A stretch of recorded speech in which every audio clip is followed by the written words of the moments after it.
My name is Talia House, and I'm 34 years old. 8 months ago, my parents told me there was no space for me in their 5-bedroom house after I lost my job.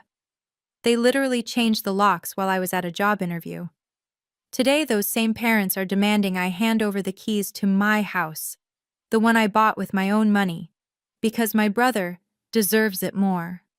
They even broke in while I was at work and started measuring rooms for his kids.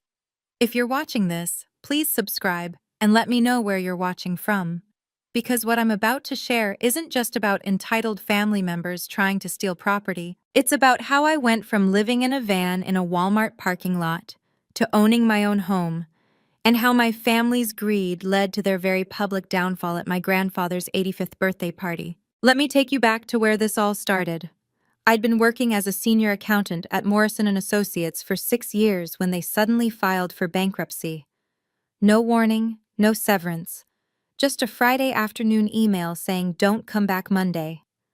I had enough savings for maybe 2 months of expenses, but the job market was brutal. After 3 weeks of rejections, I swallowed my pride and called my parents.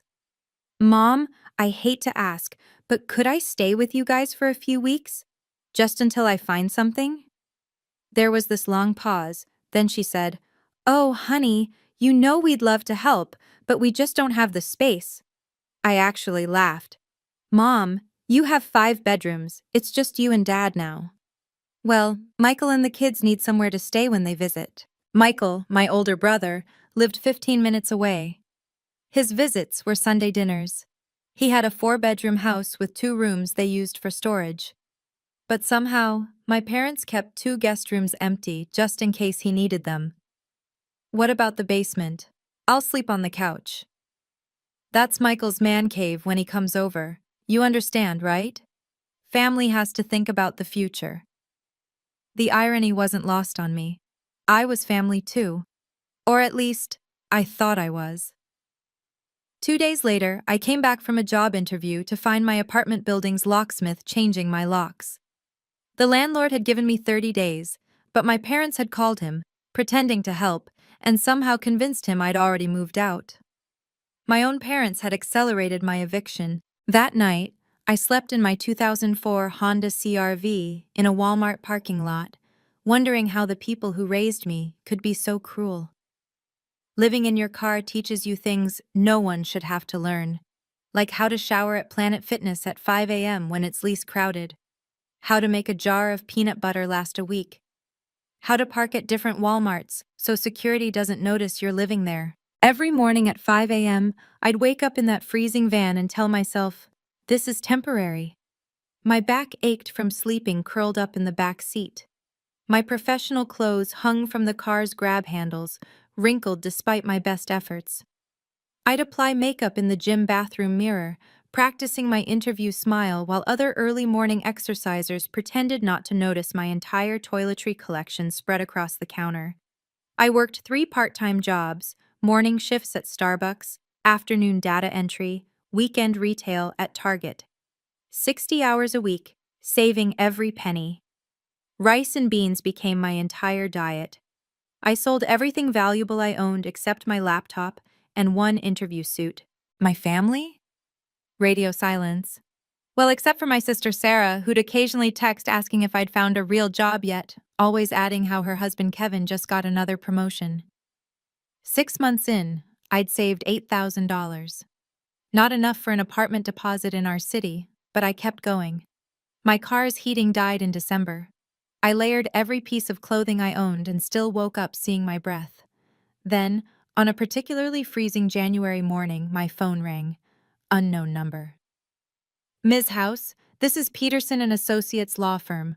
I'm calling about your grandmother Eleanor's estate. My grandmother had passed 2 weeks ago. My parents hadn't even told me about the funeral, but she hadn't forgotten me. She'd left me $30,000 and a note. For my independent granddaughter, build something they can never take away. That $30,000, combined with my savings, was exactly enough for a down payment on a small 2-bedroom house in a decent neighborhood. Nothing fancy. 1,100 square feet built in the 70s, needed some paint. But it had good bones, a working furnace, and most importantly, It was mine. The closing day was surreal. The realtor handed me the keys, and I just stood in my empty living room, crying. After 8 months of parking lots and gym showers, I had a door I could lock, a bathroom I didn't have to share, a kitchen where I could cook real meals. I spent the first night on an air mattress, staring at my ceiling, and posted one photo on Facebook, just the keys with the caption, "New chapter." Within an hour, my phone exploded. Mom: "Congratulations, sweetie. When can we come see it?" Dad: "So proud of you. Send the address." Sarah: "OMG, how did you afford this? Kevin and I should visit." Michael: "Nice. Kids would love to see Aunt Talia's new place." 8 months of silence when I was homeless, and suddenly everyone wanted to reconnect. I should have seen the red flags, but I was riding high on my accomplishment. I thought maybe owning something respectable would finally make me worthy of being family again. I sent them the address and invited them for dinner that Sunday. Spent my last $100 on groceries to make Mom's pot roast recipe. Set the table with paper plates. I didn't own real dishes yet, but arranged them nicely. They showed up 40 minutes late, walked through my front door, and Mom's first words weren't "congratulations" or "I'm proud of you." She said, "Oh, this is much too big for just one person." That first visit set the tone for everything that followed. While I gave them the tour, Michael kept measuring rooms with his eyes, commenting how his kids' toys would fit perfectly in the second bedroom. Sarah criticized everything: the dated kitchen, the small bathroom, the lack of central air, while simultaneously asking invasive questions about my mortgage payments. "So how much did Grandma leave you exactly?" Sarah asked, running her finger along my countertop like checking for dust. "Enough for the down payment," I said, keeping it vague. Dad wandered around, tapping walls. "Good bones. With some work, this could be worth double. Michael, you should see the basement. Perfect for your workout equipment." "Dad, Michael has his own house." "Yeah, but it's getting crowded with the kids," Michael said, opening my closets without asking. "This would be perfect for my home office. Kids could have the whole upstairs at our current place." They stayed 3 hours discussing my house like I wasn't there. "Mom even suggested family dinners every Sunday since you have the space now." The same woman who said she had no room for me wanted to commandeer my dining room weekly. As they left, Michael made a joke that wasn't really a joke. "Hey, if you ever get tired of all this maintenance, we could always swap. Your little place for our big one. Kids need a good neighborhood like this." Everyone laughed. I forced a smile, but something cold settled in my stomach. 2 days later, I installed a security system. The sales guy asked if I'd had break-ins in the neighborhood. "No," I told him. "I just want to be prepared." He showed me the camera features, how everything backed up to the cloud. "This model even works if someone cuts your power," he said. I bought the premium package. Over the next few weeks, the visits escalated. My family would show up unannounced, sometimes when I wasn't home. I'd find evidence they'd been in my yard, checking on things. Michael left his kids' bikes in my garage, temporarily. Sarah stored boxes in my basement just for a few days, that turned into weeks. Then came the comments at every family gathering. "Talia doesn't even have a boyfriend. Why does she need 2 bedrooms? Seems selfish, one person in a family-sized house. Michael's kids deserve a safe neighborhood like that." The turning point was when I came home early from work with a migraine and found my mother in my kitchen, making copies of my house keys. "Mom, what are you doing?" "Oh, just making spares in case of emergency. You should have given us copies already." "I don't want anyone having copies." She looked hurt. "We're your parents. What if something happens to you?" "Then you can call a locksmith." That night, I called my friend James, who worked in real estate law. "Document everything," he said after I explained the situation. "Every visit, every comment, every incident. And Talia, change your locks tomorrow." You think they'd actually try something? I think people who feel entitled to your success will always escalate. The question is how far you'll let them go. I changed the locks the next morning. The locksmith found evidence that someone had already tried to duplicate my keys. The marks were fresh. My hands shook as I signed his invoice. That afternoon, Mom called. Our keys don't work. What keys? Silence. Then, you changed the locks? Your own family? My house, my locks. We'll see about that, she said, and hung up. I should have known those weren't empty words. Can you believe my own family would do this to me? After everything I went through, living in a van, working 3 jobs, finally achieving my dream, they wanted to take it all away. If you've ever dealt with entitled family members who think they deserve what you've earned, hit that like button and share your story in the comments. Your support means everything. Now, let me tell you what happened when they actually tried to take my house by force. 3 days after I changed the locks, my parents showed up with what they called a family proposal. Dad had actually prepared a presentation folder, like this was a business meeting. We've been thinking, Mom began, settling into my couch uninvited. This arrangement could work better for everyone. Dad opened his folder, revealing printed Zillow estimates and floor plans. You move back with us. We've cleaned out the basement, and Michael takes over the mortgage here. You'd live rent-free, save money, everyone wins. I'm not giving Michael my house. Not giving, Dad corrected, transferring. He'd assume the mortgage, take over payments. You'd actually come out ahead financially without the burden. The burden of owning my own home? Be reasonable, Mom said. You don't need all this space. Michael has 2 kids who need a good school district. You're being selfish. Selfish? I was homeless for 8 months while you had empty bedrooms. That was different. We were thinking of Michael's family needs. And now you're thinking of them again, using my house. Dad's tone shifted harder now. Your grandmother's money paid for this down payment. That was family money. We all have a stake in this property. Grandma left that money to me, specifically to me. For the family's benefit, Mom insisted. She'd want her great-grandchildren in a safe neighborhood. Then Michael can buy his own house. With what money? Dad snapped. Not everyone got a windfall from Grandma. There it was, the real resentment. They weren't just entitled, they were angry that Grandma had chosen me.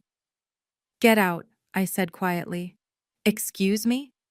Get out of my house, now. They left, but Dad turned at the door. This isn't over. Family takes care of family, Talia, one way or another. The next phase was psychological warfare. Sarah joined the campaign, texting me daily about how I was tearing the family apart and breaking Mom's heart. She'd send photos of Michael's kids with captions like, "They deserve better than their cramped room," and "Shame their aunt doesn't care." Then came the family group chat ambush. 20 relatives suddenly discussing how sad it was that I wouldn't help my brother. Cousins I hadn't spoken to in years were weighing in on my selfishness. Aunt Patricia. Family property should benefit the whole family. Uncle Ron. Seems like Talia's forgotten where she came from. Even my sweet cousin Emma. Maybe there's a compromise? Michael really needs this. Sarah had crafted the narrative perfectly. I was the single, childless aunt hoarding resources while poor Michael's children suffered in their 4-bedroom house with a pool. The pressure intensified when Mom called crying one night. Your father's blood pressure is through the roof because of this stress. Is your pride worth his health? His stress isn't my responsibility, Mom. We did everything for you growing up, and then kicked me out when I needed you most. That's not how it happened. I have security footage of Dad changing the locks while I was gone. Silence. Then, you're recording us? I'm protecting myself. She hung up. 20 minutes later, I got a text from Michael. We need to talk. Tomorrow, my lawyer will be present. His lawyer? I immediately called James. They're escalating, he said. Can you come by my office tonight? And bring every document. Deed, mortgage papers, the will, everything. As I gathered my papers, I noticed something odd on my security camera app. There was a gap in today's footage. 2 hours missing from when I was at work. Someone had been in my house. I rushed home to find my front door properly locked but everything subtly wrong. Kitchen drawers slightly open, papers on my desk shuffled, my bedroom closet reorganized. They'd been careful, but not careful enough. Michael's cologne lingered in the air. Then I saw it. My spare bedroom had been completely rearranged. My office furniture pushed against walls, my desk replaced with an air mattress. Kids' toys in the corner. They'd actually started moving Michael's things in. I called 911. Someone broke into my house. The dispatcher took my information, and 2 officers arrived within 20 minutes. I showed them the security footage from my backup camera, the one hidden in the smoke detector that my family didn't know about. Clear as day, Michael using a key to enter, Sarah standing watch, my parents carrying in boxes. "Ma'am, do you want to press charges?" Officer Martinez asked. "They're my family," I said, then caught myself. Yes, I do. "We'll need you to come to the station to file a formal report." As we talked, Michael pulled up in his SUV, saw the police cars, and tried to reverse. Officer Martinez's partner flagged him down. "Hey, officers," Michael said, all casual charm. "I'm just here to check on my sister." "With a key?" I asked, holding up the evidence bag where the officers had placed the copy he'd dropped. "You gave me that key." "I changed my locks last week. This is a freshly cut copy." The officers looked at Michael differently now. "Sir, we're going to need you to come to the station." "This is ridiculous. It's a family matter." "Breaking and entering isn't a family matter," Officer Martinez said. "It's a crime." Michael called our parents. Within minutes, they were all there, shouting about family loyalty while the neighbors watched from their windows. The police intervention should have been their wake-up call, but my family doubled down instead. They hired an actual lawyer, some friend of Dad's from his golf club, and tried to claim partial ownership based on Grandma's money being family assets. James laughed when he saw their filing. "This is desperation disguised as legal action," he said. "They have no case, but they're hoping you'll cave to avoid the family drama." "What do you recommend?" "Document everything, save every text, record any calls if they consent, keep that security footage backed up in multiple places." He paused. "There's something else. Your grandfather's 85th birthday is coming up, right? In 2 weeks, the whole extended family will be there. Your parents are planning something. I've seen this pattern before. They'll try to use the public setting to pressure you. Make it seem like a done deal in front of everyone." He was right. Mom had already called about the party, insisting I attend, to show we're still family, and mentioning they'd reserved the big ballroom at the Marriott. She'd even assigned me a seat at the main table, which was unusual. I was usually relegated to the cousins' table. "Be prepared," James advised. "But also, this could be an opportunity." "For what?" "To set the record straight, publicly, with witnesses."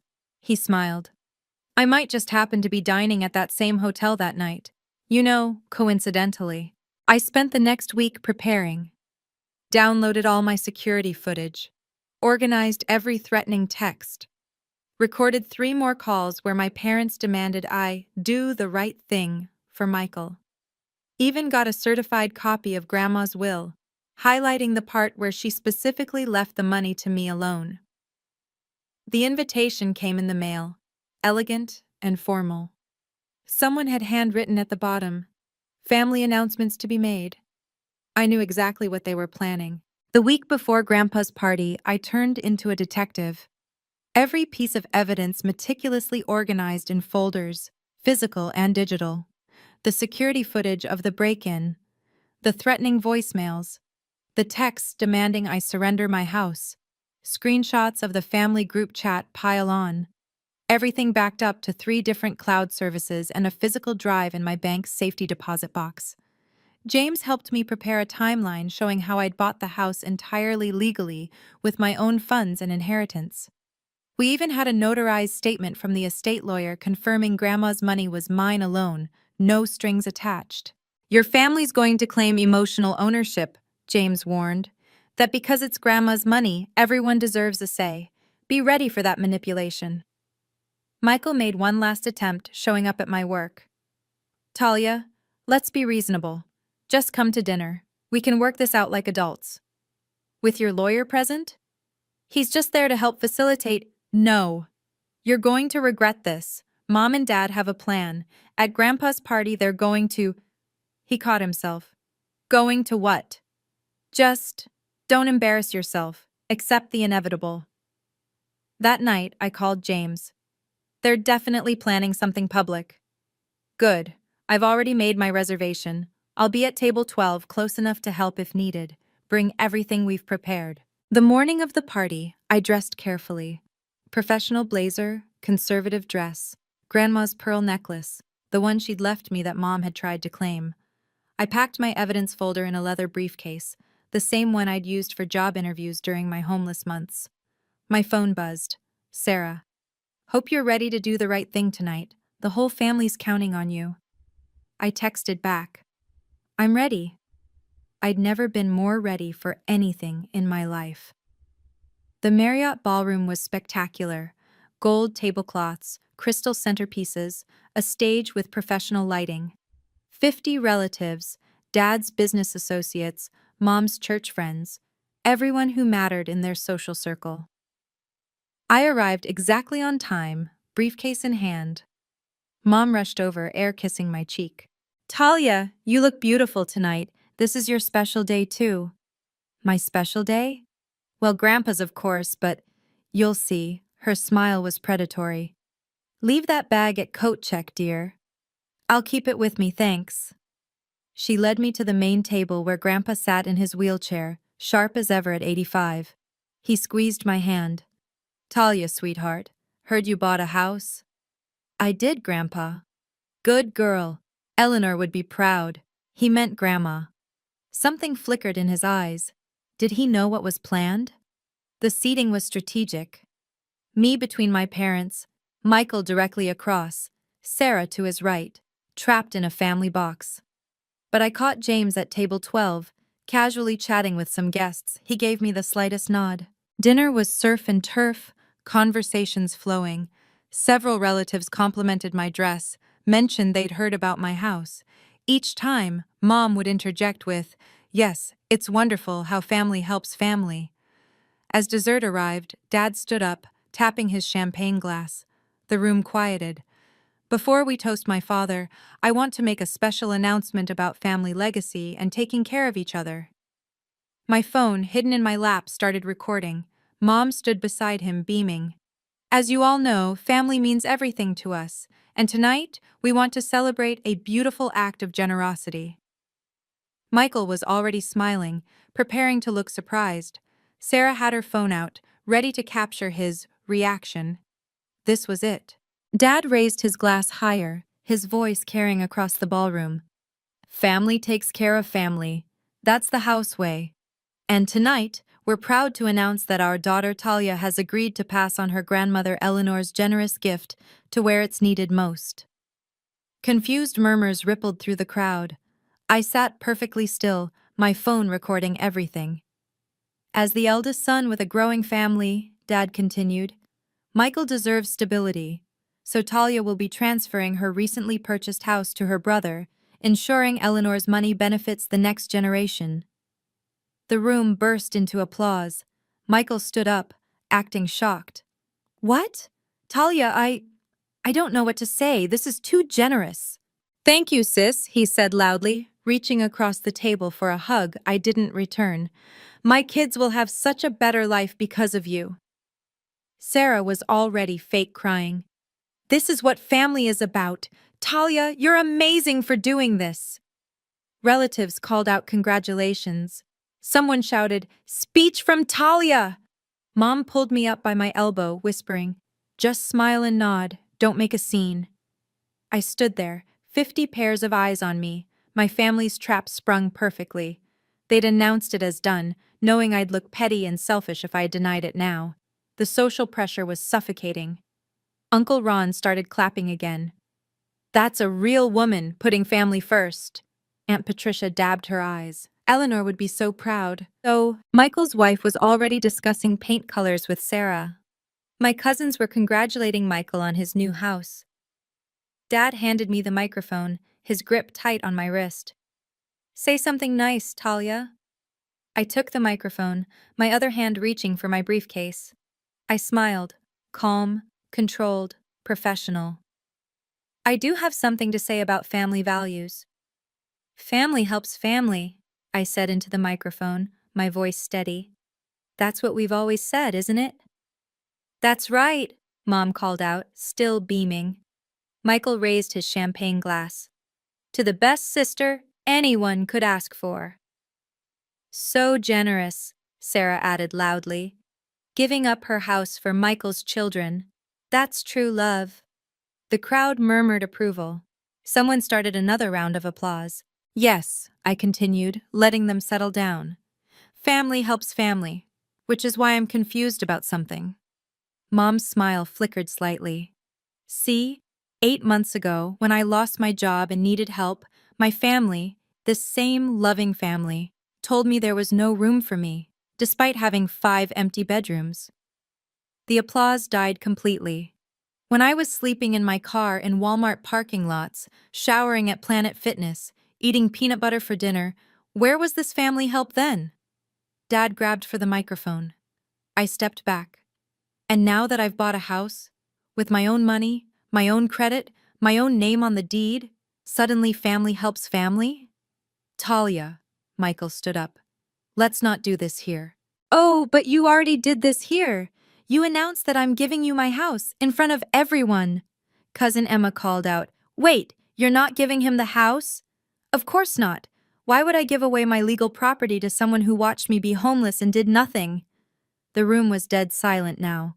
Grandpa, I noticed, was leaning forward with interest. Mom tried damage control. There's been a misunderstanding. No misunderstanding, I said clearly.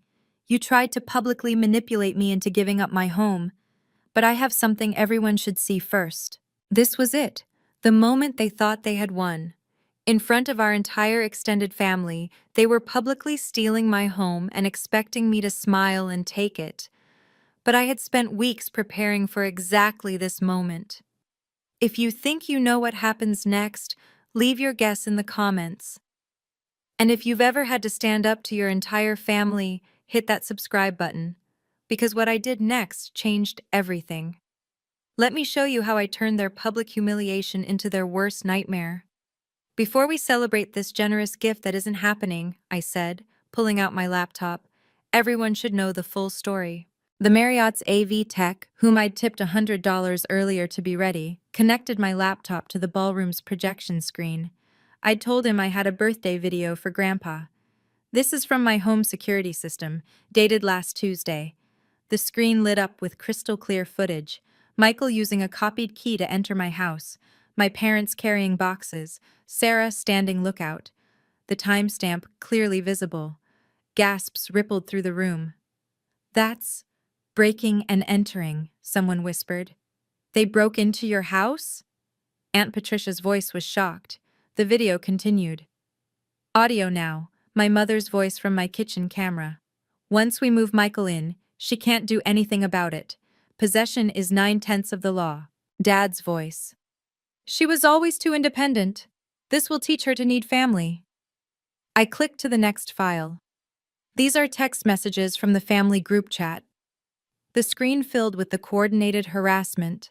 20 relatives could see their own words calling me selfish, demanding I give up my house, threatening to cut me off. Uncle Ron slowly sat down, his face red. And here, I continued, is the police report from when they broke in. Yes, I filed charges. Michael stepped forward. Talia, stop this. Like you stopped when I was homeless? Grandpa's voice cut through the tension. Robert, he said to my father, you told me Talia offered the house to Michael. Dad, I can explain. You lied to me, you lied to everyone here, too. The room was in chaos now, but I wasn't done. There's more, I said, clicking to an audio file. This is a voicemail from 3 days ago. Dad's voice filled the ballroom through the speakers. You will sign that house over to Michael, or you're dead to this family. You owe us for raising you. Time to pay up. The gathering of 50 became absolutely silent. You could hear the air conditioning humming. End this call from yesterday. I clicked play. Mom's voice, shrill and threatening. We know where you work. We know your boss. Don't make us ruin your career over a stupid house. Family comes first, or you'll have nothing. At table 12, James stood up. Excuse me, everyone. I should introduce myself. He walked to the front, every eye following him. James Patterson, Patterson and Associates Law Firm. I specialize in property law and family estate disputes. I'm here as Ms. House's legal representative. This is a family party, Dad protested. Where you publicly announced the illegal transfer of my client's property, James said calmly. I have 47 witnesses to attempted coercion and fraud. He pulled out his own folder. This is a certified copy of Eleanor House's will, showing the inheritance was left solely to Talia House. This is the property deed, in Talia's name only. This is a cease and desist order against the House family for harassment and attempted theft. Sarah's husband Kevin suddenly stood up. Wait, you all told me Talia agreed to this. We had it handled, Sarah snapped at him. Handled? This is insane. Kevin was backing away from the table. You're committing crimes. Michael's wife grabbed their kids. We're leaving. Michael, I told you this was wrong. Baby, wait. But she was already heading for the exit, their confused children in tow. Grandpa wheeled himself forward, his voice commanding despite his age. Robert, Linda, Michael, Sarah, explain yourselves. Now. Dad tried to salvage something. Dad, we were just trying to help Michael. By stealing from Talia? After you left her homeless? We didn't leave her homeless, Mom protested. She chose to leave. I clicked to another video, security footage from my old apartment building. This is you, Mom, talking to my landlord, convincing him I'd already moved out while I was at a job interview. The extended family was in uproar now. Cousins were leaving their tables, getting closer to see the screen. Several were recording on their phones. My God, Linda, Aunt Patricia said. Your own daughter? You don't understand, Mom said desperately. She's always been difficult, independent. So you punished her for not needing you? Grandpa's voice was ice. Eleanor would be disgusted. She left that money to Talia specifically because she saw this favoritism. James stepped forward again. Mr. and Mrs. House, Mr. Michael House, Mrs. Sarah Morrison, you have two options. Sign this agreement to cease all contact with my client and drop any claim to her property, or we proceed with criminal charges for breaking and entering, harassment, attempted fraud, and conspiracy to commit theft. This is blackmail, Michael shouted.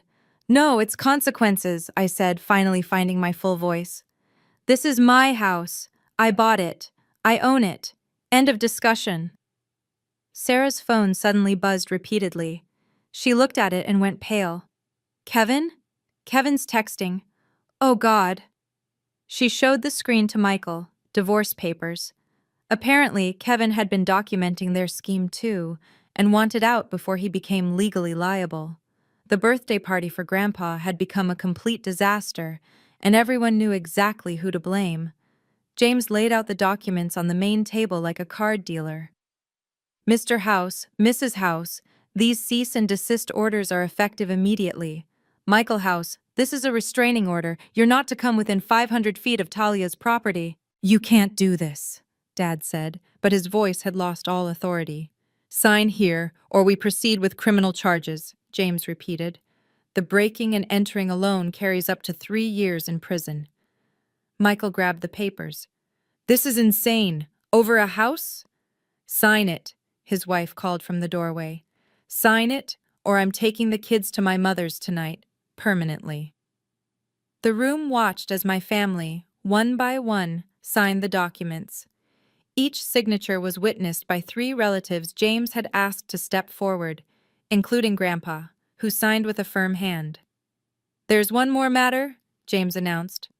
The attempted fraud announced tonight, claiming Talia had agreed to transfer her property, in front of witnesses, some of whom are mandatory reporters for their professions.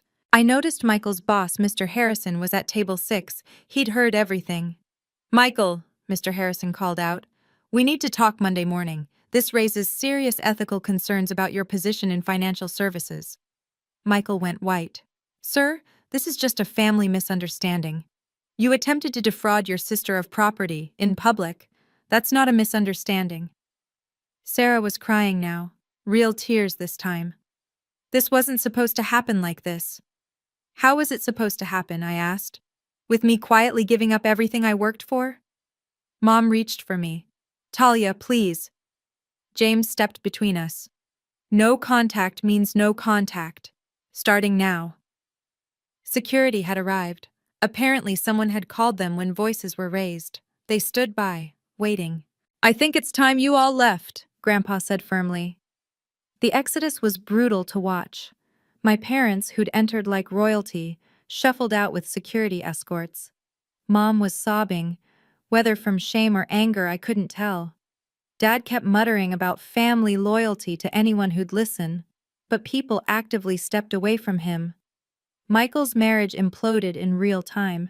His wife had already called an Uber telling him, I warned you this was wrong. I'm done enabling your family's toxicity. She left with their kids, who kept asking why everyone was upset at Daddy. But Sarah's breakdown was the most dramatic. Her phone kept pinging with messages from Kevin. Through her tears, she read them aloud. The prenup is void if you commit a crime. My lawyer will be in touch. Talia, please, she begged. Tell Kevin this was all a misunderstanding. I can't lie for you, Sarah. You've ruined everything. No, Grandpa said firmly. You ruined everything, all of you. As they left, relatives began approaching me. Some apologized for their group chat messages. Others shared their own stories of family financial abuse. Cousin Emma hugged me tightly. I had no idea what they were doing to you. I'm so sorry. Uncle Ron shuffled over, embarrassed. I owe you an apology. We only heard their version. That's why I had to show the truth, I said simply. The party continued without them, subdued but somehow warmer. Grandpa called me over, took my hand. Eleanor knew, he said quietly. She saw how they treated you. That's why she made sure that money went only to you. She'd be proud of how you stood up for yourself. Mr. Harrison approached before leaving. Ms. House, we have an opening in our accounting department. If you're interested, call my office Monday. Sometimes losing your family means finding your worth. The fallout was swift and merciless. By Monday morning, the story had spread through every social circle my parents inhabited. Mom's church friends were praying for her, but stopped inviting her to events. Dad's golf buddies suddenly had full foursomes. Their carefully cultivated reputation as the perfect family was destroyed. Michael's professional life crumbled. Mr. Harrison placed him on administrative leave pending an ethics review. Word got out. Who wants a financial advisor who tried to steal his sister's house? Within 2 weeks, he was quietly terminated with a settlement that required his silence but killed his career in finance. Sarah's divorce turned vicious. Kevin had documented everything. Every text where she bragged about getting my house, every conversation planning the theft. She'd hidden assets during their marriage, helping Kevin evade taxes. Now he had leverage. She lost primary custody, got minimal alimony, and had to move back with our parents. The extended family took sides, and most sided with truth. Aunt Patricia organized a real birthday dinner for Grandpa the next week. My parents weren't invited. She told me Mom had called begging for an invitation, claiming they were the victims. Victims of what? Patricia had asked. Talia's vindictiveness. Talia's evidence, you mean? The neighborhood gossip was brutal. Mrs. Chen from next door to my parents told me she'd seen them packing boxes. Good riddance, she said. I always knew something was off when they bragged about their successful children, but you were never mentioned. 3 weeks after the party, I received a certified letter. They were selling their house, moving 2 states away to where no one knew their shame. The letter demanded I reconsider for the sake of family. I didn't respond. Some bridges, once burned, should stay ash. The reconciliation attempts started 6 weeks later. First came Mom's letter through her lawyer. 3 pages of justifications, accusations, and finally, buried at the end, something resembling an apology. We only wanted what was best for the family. Perhaps our methods were wrong. Perhaps? Dad tried a different approach, sending a formal typed letter like a business proposal. He offered to mediate a family healing session with a therapist. The catch? I'd need to drop the restraining orders first. James laughed when I showed him.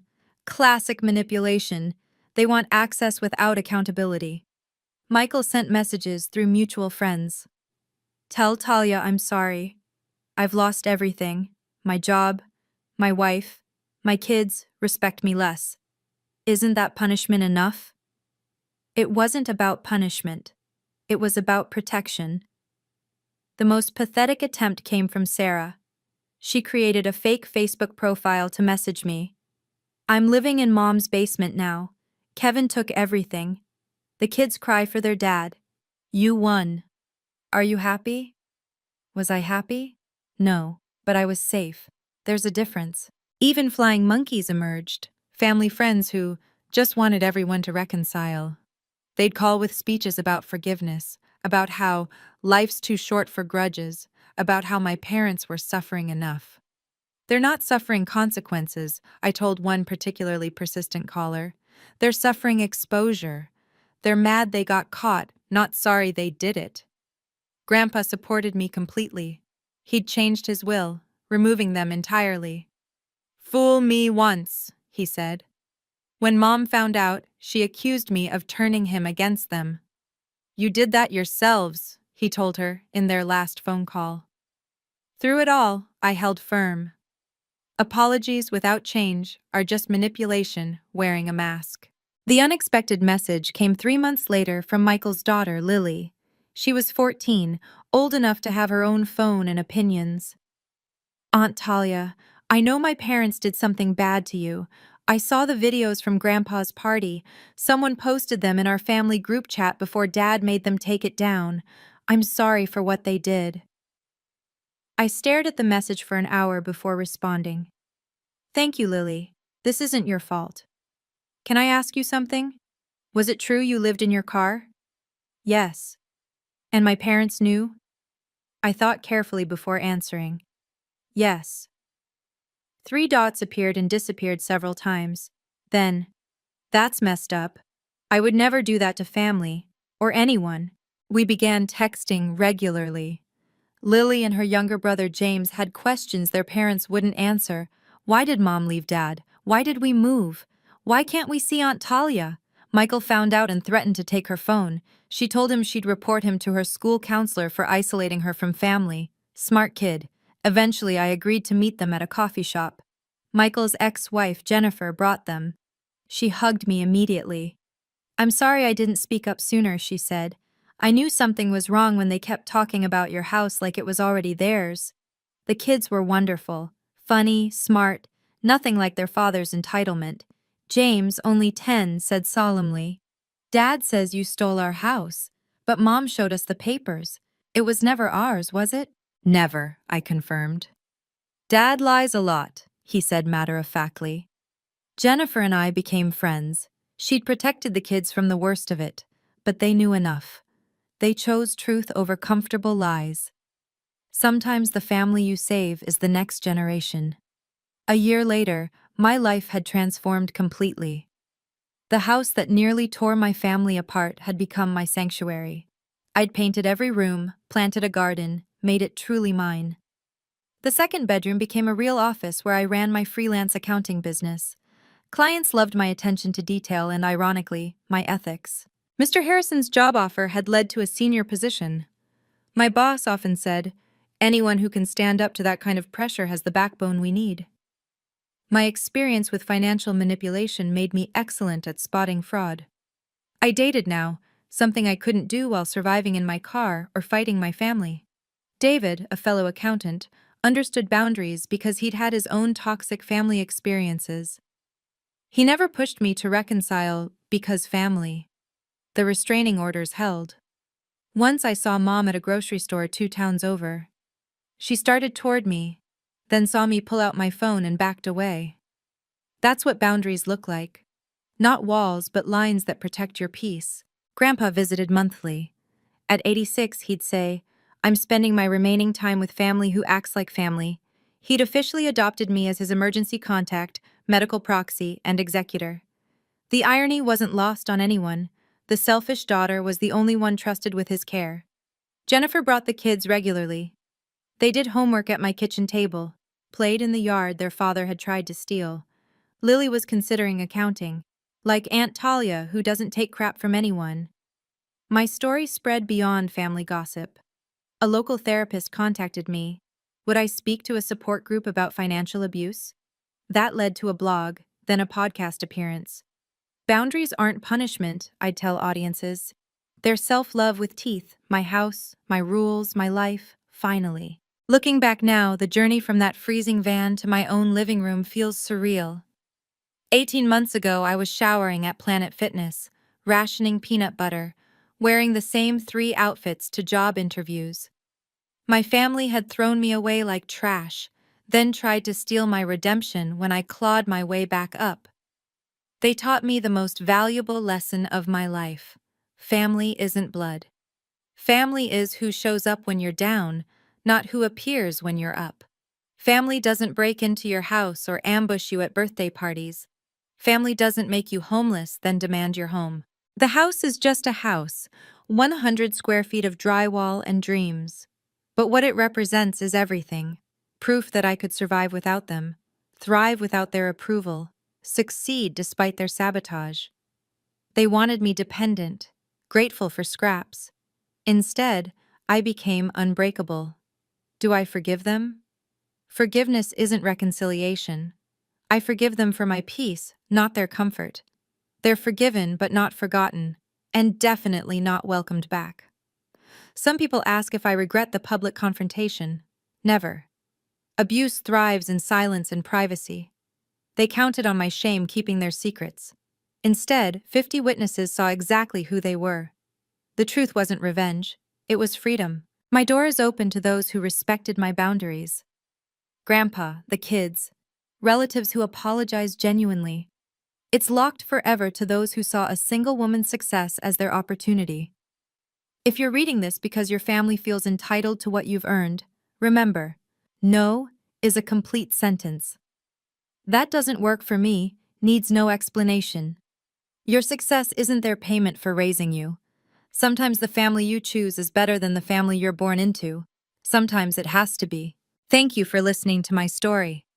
If you've made it this far, you're probably someone who understands the pain of family betrayal and the strength it takes to stand up for yourself. What would you have done in my situation? Would you have forgiven them? Let me know in the comments below.